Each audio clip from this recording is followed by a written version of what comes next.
고수의 국어 강사 안종민입니다.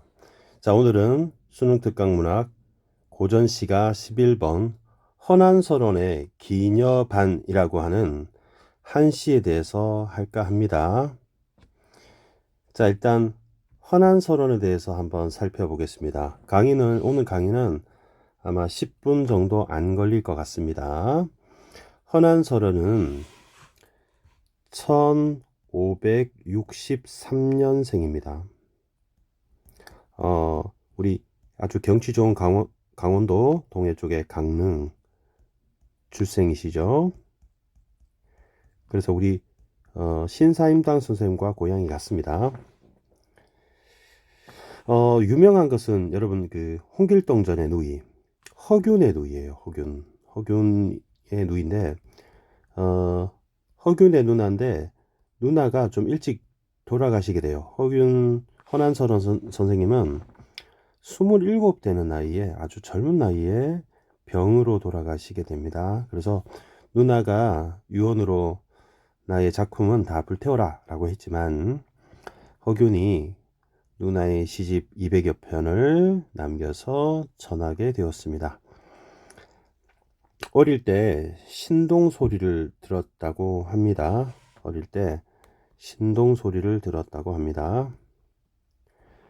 자, 그리고 여러분 1577년 우리 그 몇 살입니까? 우리 나이로 15살. 이때 김성립이라는 사람과 결혼합니다. 김성립과 결혼합니다. 옛날에는 또 결혼을 일찍 했어요. 너무 빨리 한 게 아니라 혼인했습니다. 그런데 이 남편하고 시어머니와 사이가 좋지 않았다고 해요. 사이가 좋지 않았어요.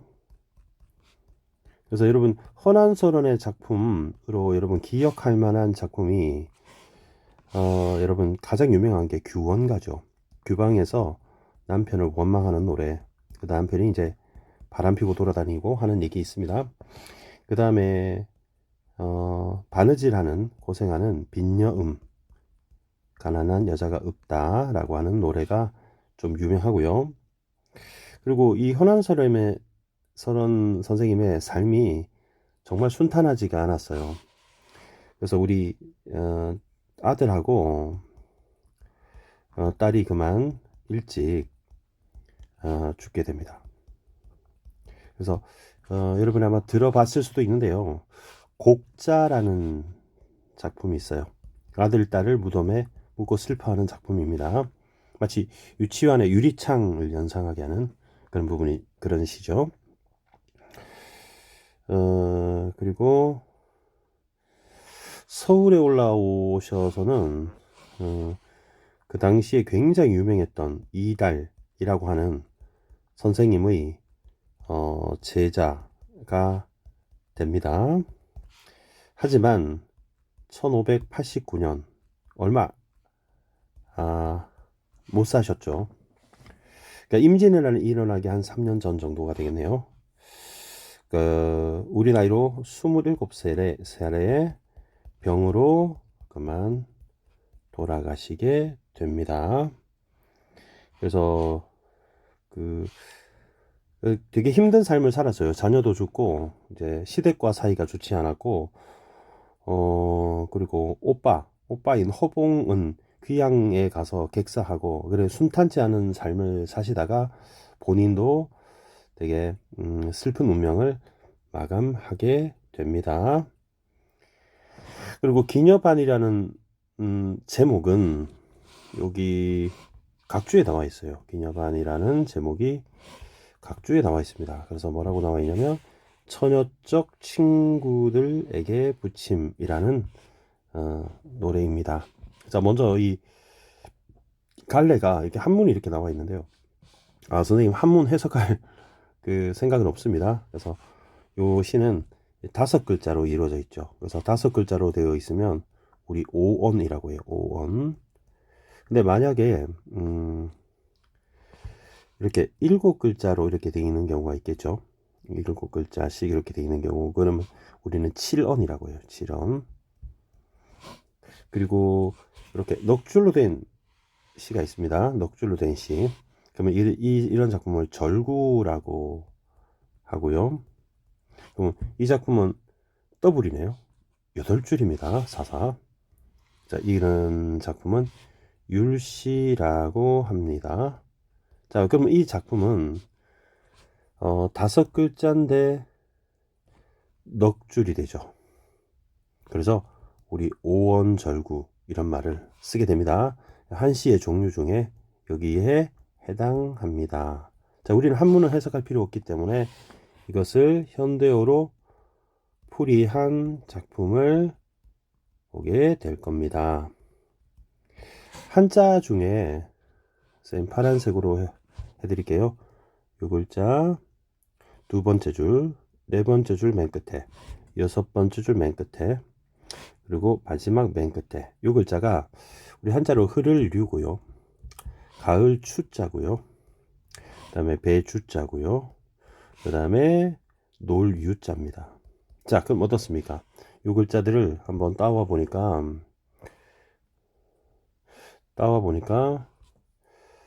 요거 유 이렇게 끝나죠. 우 그죠? 우 또는 유 이렇게 끝나죠. 이것을 아분이라고 합니다. 아분.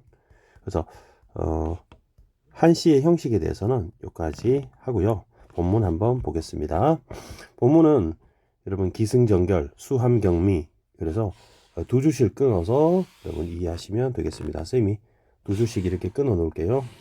이렇게 두 줄씩 끊어 놓고 내용을 한번 정리해 보겠습니다. 자, 처음에 옛날에 놀던 길가에 초가집을 짓고서 날마다 큰 강물을 바라만 본단다. 그 친구한테 편지 쓰는 형식으로 이게 있습니다. 강물을 바라본답니다. 그래서 이 부분 정리를 하면 쌤이 보라색으로 정리하겠습니다. 초가집을 짓고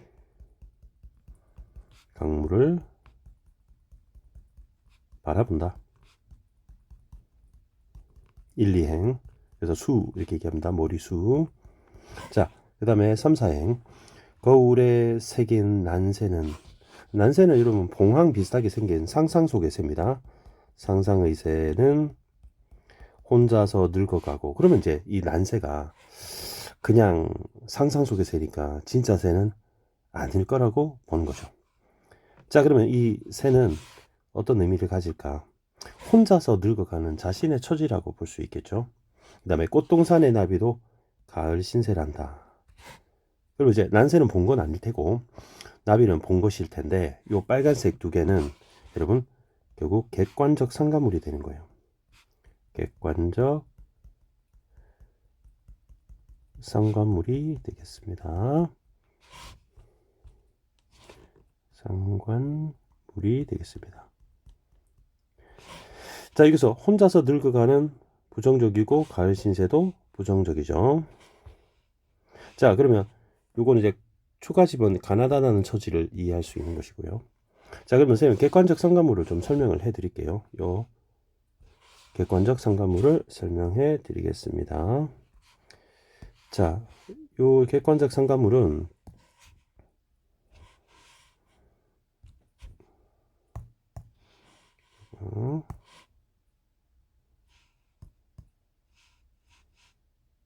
할까요?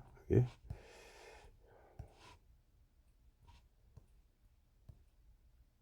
세 가지 여러분 있습니다. 표현 기법이. 첫 번째는 화자와 일치할 때가 있고요. 그 다음에 대조가 될 때가 있습니다. 그 다음에 분위기를 형성하는 경우도 가능할 수 있습니다. 이 경우에는 이퀄이라고 봐야 되겠죠. 이퀄이라고, 자신의 처지와 일치하는 경우에 해당된다, 이렇게 볼 수 있겠죠. 그리고 객관적 상관물이 이 시에서 중요한 것이 뭐 기록이라든지 모래밭이라든지 비라든지 조각배라든지 뭐 이런 것들이 다 객관적 상관물이 될 수 있어서 그렇습니다. 자, 그러면 두 번째 파트 3, 4행 내용 정리하겠습니다. 두 번째 파트는 늙어가고 그다음에 쓸쓸한 자신의 처지, 이 정도로 정리하겠습니다. 자, 그러면 이 부분은 이제 함 이렇게 얘기하고요. 그다음에 세 번째 파트는 10분 지났네요. 12분 안에 끝내겠습니다. 쓸쓸한, 자, 부정적입니다. 모래밭에 기러기는 내리고 하강적 이미지가 있네요. 기러기는 내려오고 저녁 비에, 비도 하강적 이미지죠. 조각배가 홀로 돌아온다. 우리 강릉이라 그랬잖아요, 그죠? 그래서 배가 있습니다. 자, 그럼 세 번째 파트는 어떤 자연을 자연을 빼고 똑같이 이제 외롭고 쓸쓸함, 이렇게 외롭고 쓸쓸함 정도를 정리하겠습니다. 그래서 수함경미 이렇게 얘기하니까 경 쓰겠습니다. 그리고 마지막에 미 되겠죠.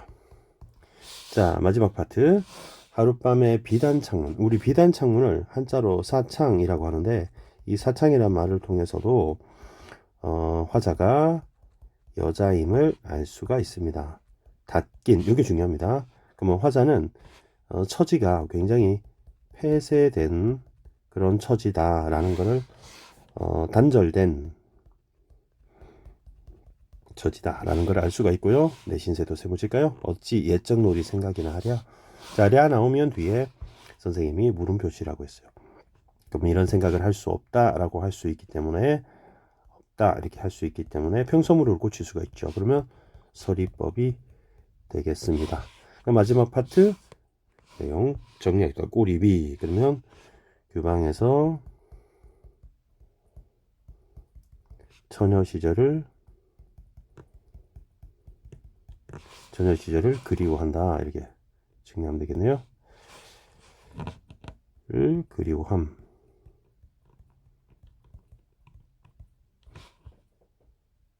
자, 그러면 친구와 놀던 옛적을 그리워하면서 쓸쓸한 처지를 드러내는 헌한서론의 어떤 외로운 삶이 잘 반영된 한 시였습니다. 자, 감사합니다.